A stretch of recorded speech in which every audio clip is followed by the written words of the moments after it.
Oh yeah.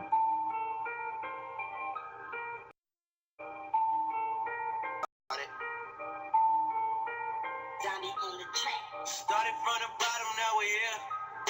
Started from the bottom, now my whole team fucking here. Started from the bottom, now we here. Yeah. Started from the bottom, now the whole team here. Nigga, started from the bottom, now we here. All right. Read those power rankings last week. You know I'm a huge Drake fan. Here we are, week 7 podcast for Urlacher's last run. We got a co-host with us, Keith Brawmiller, GM of Team Brawmiller, with us tonight. Keith, what's up? Hey Eric, what's going on? Not too much, man. Glad to be part of the inaugural podcast. No doubt, no doubt. Friends of the show will know we always do trivia.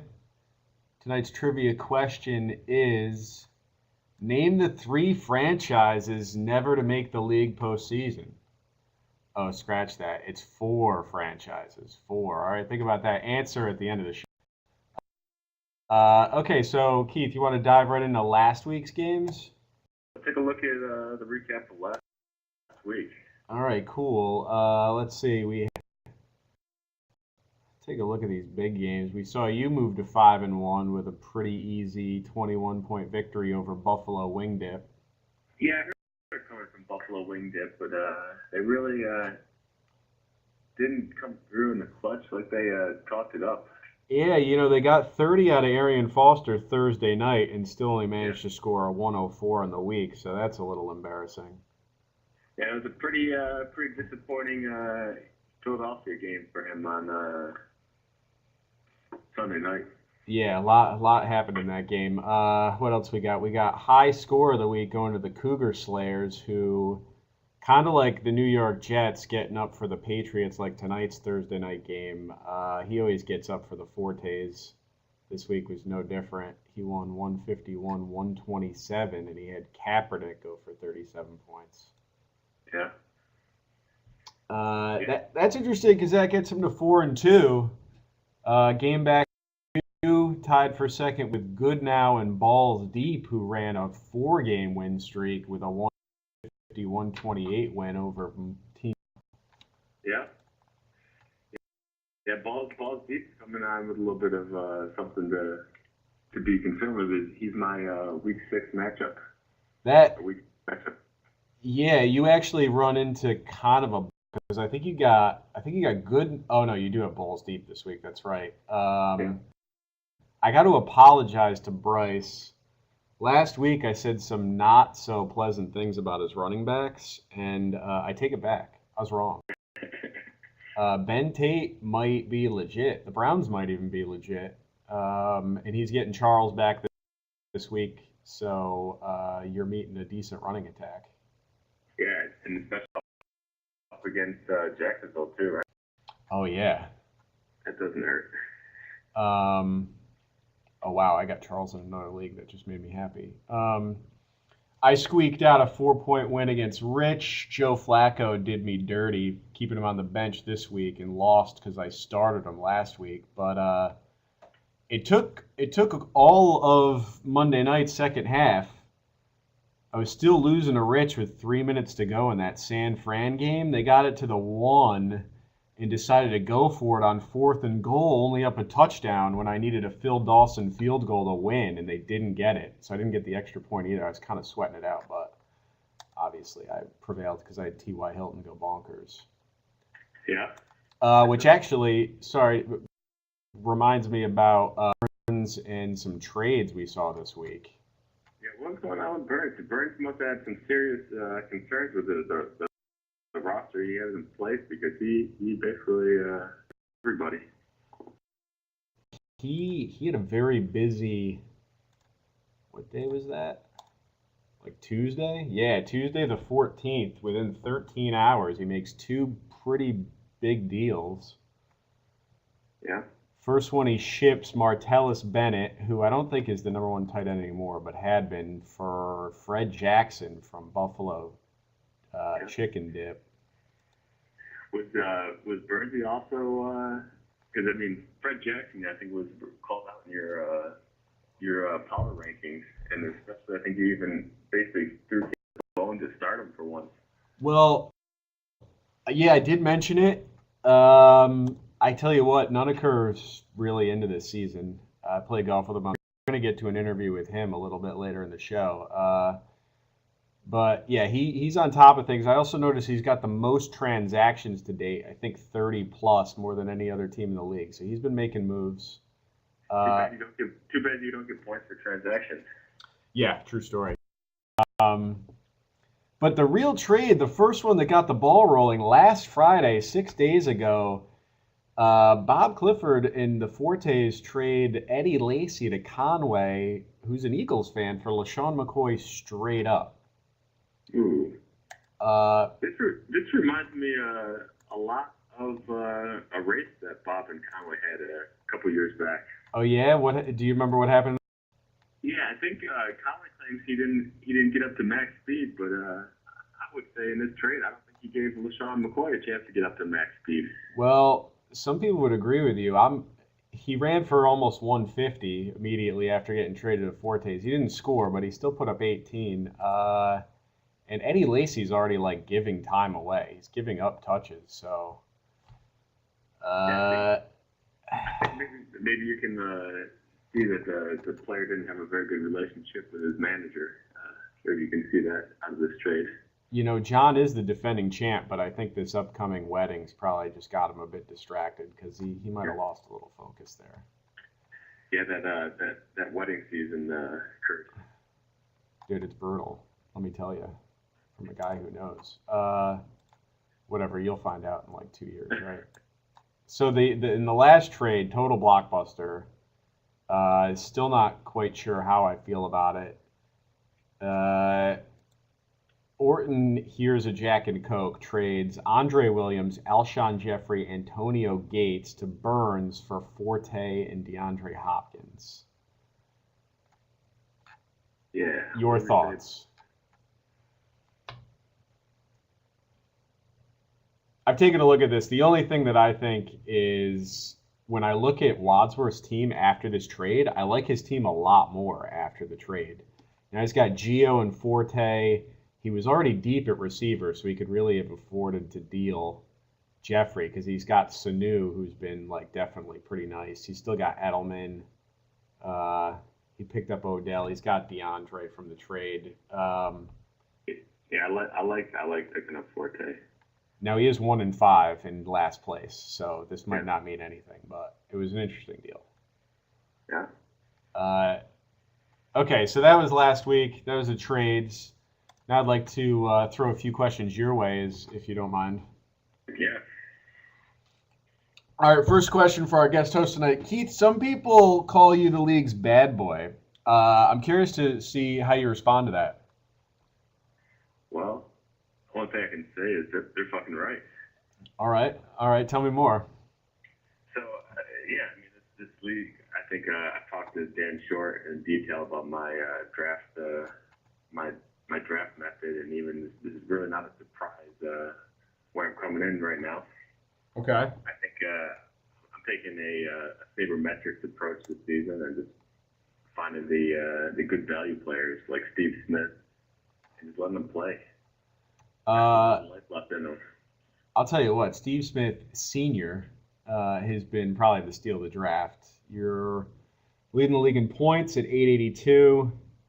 You've also seen the second fewest after Balls Deep, who's running a lean 4-2 with only a 30 differential, points scored, points against. Okay, second question for you. I was riding high for a while, getting my payments from Bernsey every Monday, but I think I'm about to resume that this week. Okay. Well, you got a big game this week. I'm curious, amongst this game going against a second place team, is there a team in this league that you fear? No, I really don't fear anybody. There's a lot of like mediocre team. I think the battle for second place is going to be a good one. So you're confident that you're going to win the league? I think, I think the other teams just don't have the depth that I have to be in it come the end of playoffs. Well, talking to you like week 3, week 4, I thought you had already won the championship. So I'm wondering how that felt. If it felt good to win the week 4 title. I mean, when you're collecting high scores every week, like it's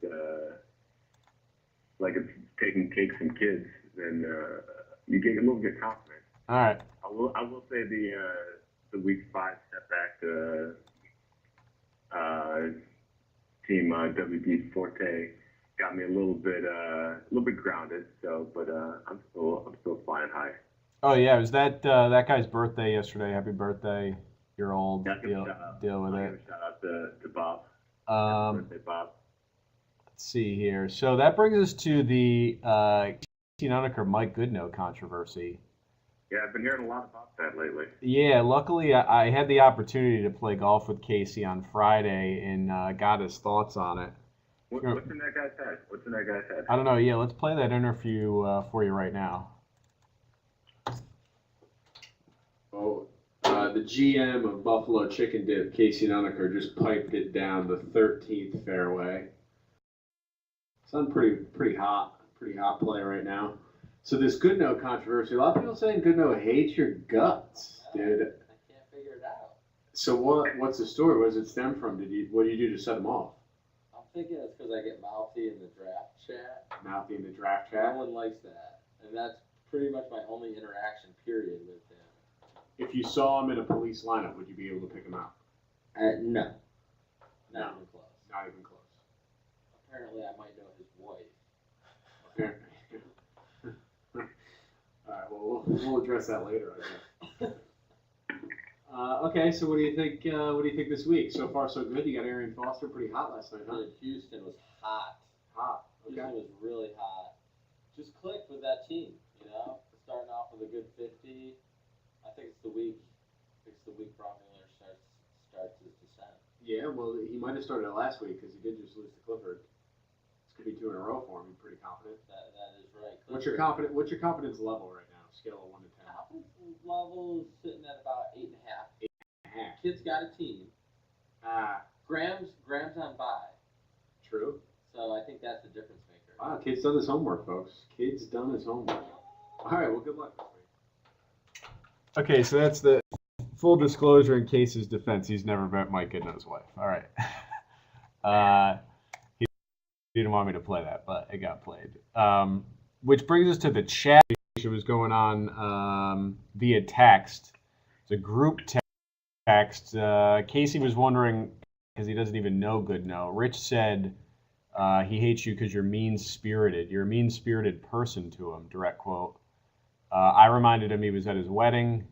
Rich said that Goodnow was also in D.C. for Casey's Tenders outbreak. Bob mentioned he was there when Will was born. And then you, Keith, mentioned that he actually used to pack a mean one-hitter at the Stoop. I mean, Casey's memory of the Stoop is definitely pretty cloudy. So. Joe Driscoll on the 1s and 2s. Oh, man, yeah, that was a while ago. Okay, so hopefully we cleared up that controversy. Mike, if you want to call in next week, give your thoughts, tell us exactly why you hate Casey's guts. Love to hear it. Yeah, one thing back to Casey, did he say an 8.5 out of 10? Well, he did just have Foster go off. Like, we played Friday, so he was feeling pretty good. Plus, we were a little at that point. If I was, I wouldn't make any more 80%. You had a good day once. You had a good day once. All I know is I just win 80% of the time. Apparently, that wasn't this week. Apparently, he doesn't have very good luck with that. Okay, so that brings us to our final segment, games coming up this week. Big game for you on 4-2, winner of 4 balls deep. Yeah. I'm ready for the competition here. I mean, it'd be the same match that this summer we played golf. And it was a good match, but just like in that, I'll do the same. So there's a precedent, is what you're saying. There's a precedent. Okay, well you're a 10-point favorite right now. Yep. Let's see. We got Cougar Slayers at 4-2, trying to stay near the top. Also taking on much talked about Buffalo Wing Dip. Currently, Dan Short is a 14-point favorite. Let's take a little bit closer look at that one. Let's see. I kind of like Dan Short's team here. Yeah, and Casey's got all his Eagles on bye, which includes Foles and Macklin. Yeah. But I don't know, his team's probably without those guys. Even after their disappointing outing last week, they need to buy. That shit was brutal, man. Yeah, so Dan Short's got Gronk tonight and Vereen. So a lot of action for him tonight. Let's see what for him. Then we got those Thursday night games can go either way. dude, I hated him until T.Y. Hilton went bonkers last week for me. Yeah. Okay, we also got Call Me the Breeze at 2-4, really needing a win here against Goodnow, 4-2. Goodnow's got Sproles injured. Hopefully he's got A.J. Green injured, Reggie Bush hurt, but all those guys might be coming back soon. Yeah, that's a long-term team that those guys can get healthy, and they might have a shot down the stretch. Yeah, Burnsy's turning out his new players. He's got a bunch of fresh, shiny new toys to play with, so he's got them in the lineup. See how that works out for him. Yeah. What else we got? We got the Fortes against the Jaguars. I know they're 1-5, and they're in last place, but I do actually like this team. Yeah. I think Bob's definitely nervous about this matchup here. There's no doubt about that. Oh yeah, you can't really afford to lose 2 in a row here. Take him to 3-4, and might make things a little tough. Yeah, he was looking like he was getting a season turned around when he got that win over me, but it's not there yet. Yeah, classic trap game left for a big emotional win. He's got McCoy on bye, another one of his shiny new players. Still waiting on Josh Gordon to come back. So if he can win some games, he could be in good shape. And then final games got me against Conway. And Conway's a big favorite, at least according to the projections, though Eddie Lacy does not worry me. Justin Forsett, Colston, Jordan Reed. Yeah, I'm not scared of this team. Monte Ball out. Yeah, I should be fine. T.Y. Hilton can keep it going. Megatron. Defense. Dude, I don't know. I'm dropping him in another league. It's crazy. I might have to do the same thing here too. They just can't play him against Indy either. So. Yeah, I don't disagree with you. Okay. Do you have you got a guess on the trivia question? The 4 franchises never to make the league's postseason. Well, I mean, I think one easy one is Team Buffalo Wing Dip. Oh yeah, that's actually the only active team in the league that has not made the postseason. Okay, so I'm gonna take like a third-year member here now, and I don't recall what the other members are. So the answer to the trivia question, if you had this at home, was One Step Closer. GM by Greg Leone. Bye week. Who used to be run by Gabe. I don't know, his name had a bunch of consonants and it started with a B. And Dan DeMarco only played the league 1 year, but he didn't make the playoffs. Okay. And I forget what his team name was. All right, bro. All right. Podcast 1.0, put it in the can. Okay, I thought you're. Oh. He's not the best color man in the league for nothing, folks. All right, bud. I'll catch you later. All right. All right. Sign it off. All right. Later.